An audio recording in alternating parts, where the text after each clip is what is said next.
Anthony Romero here, back at it again, talking about that 18th century firepower, 21st century musketeer, and we're going hunting, right, Titus?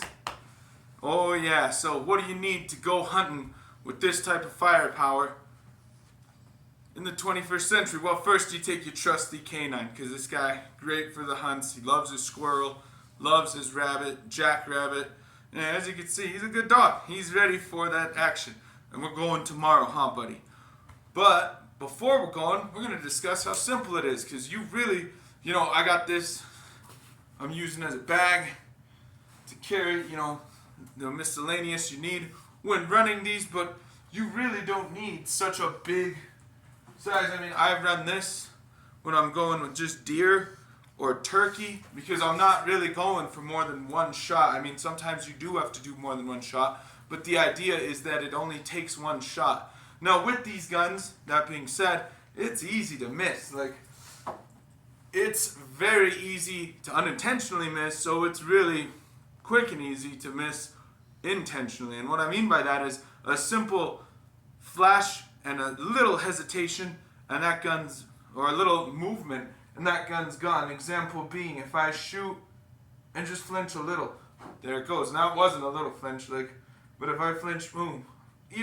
And that's the point. You have to be dead on with the gun the whole time. You cannot, you saw how quick the drop was. I was paying attention to the camera, but the point being, you've got to have a full centerness with this style. You got to hold too. You got to be ready to hold. These guns, when it comes to turkey or deer, you only want 1, 2, 3 shots the most, but a little bag like that can do it, and you're asking how? Well, that's real easy. This is a modern powder measure. I've been using it since I started the whole black powder thing. It's really old, but tradition style. And then the powder flask I keep in the pocket. Right now I'm running 3F shoots in. That's what I had loaded, so I figured why not get it rolling. But right pocket, already occupado, right there.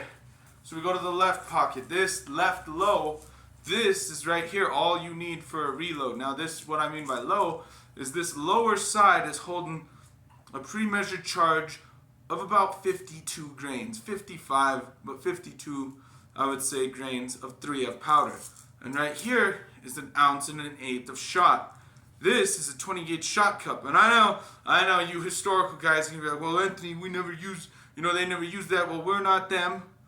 If we're recreating, that's different. But in a modern hunt on public land against modern game, you gotta bring up every advantage you got. So I'm running this, you drop your powder, which is the lower end, this obviously having the clip, this being the shot. So you drop your powder, drop a shot cup, drop the shot, and then right here, convenient enough, I got wasp nests for days ready to grab.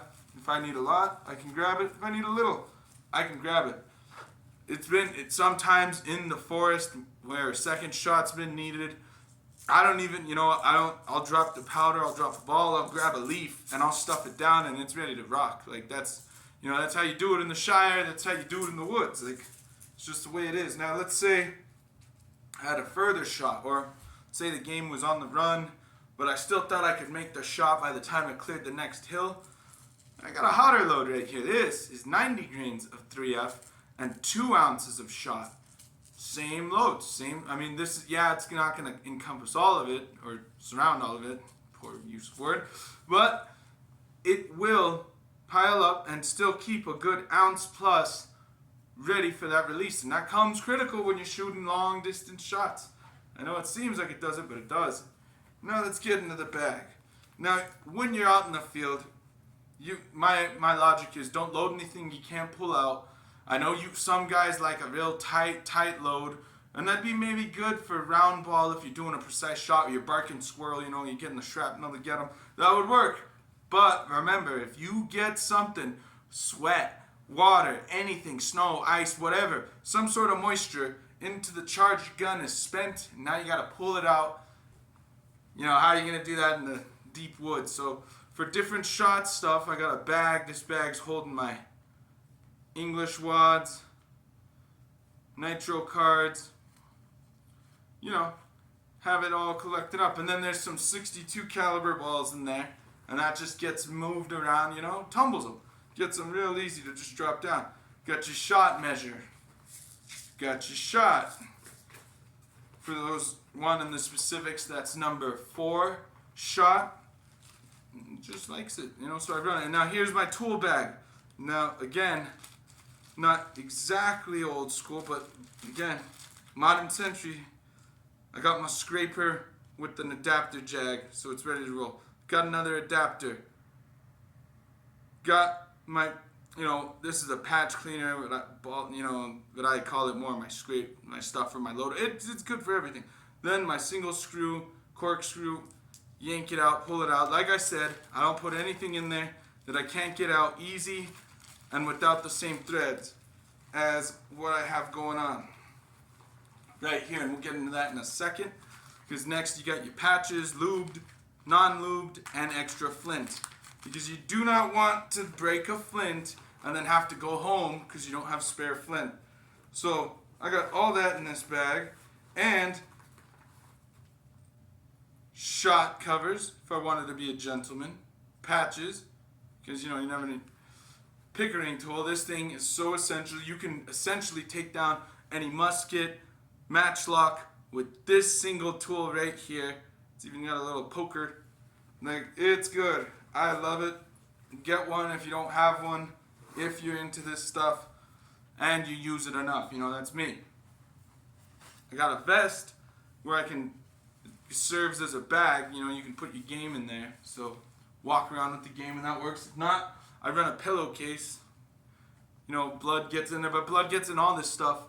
There's no shame. I go to Salvation Army, Goodwill, the thrift stores to pick up gear, clothes, camo, because you're going to get dirty. You're going to be crawling.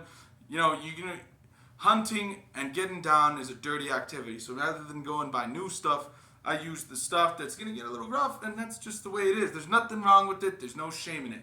This lets the bag breathe, and look, there's some blood stains. It doesn't matter because more stuff's going in. I wash it just like I wash these.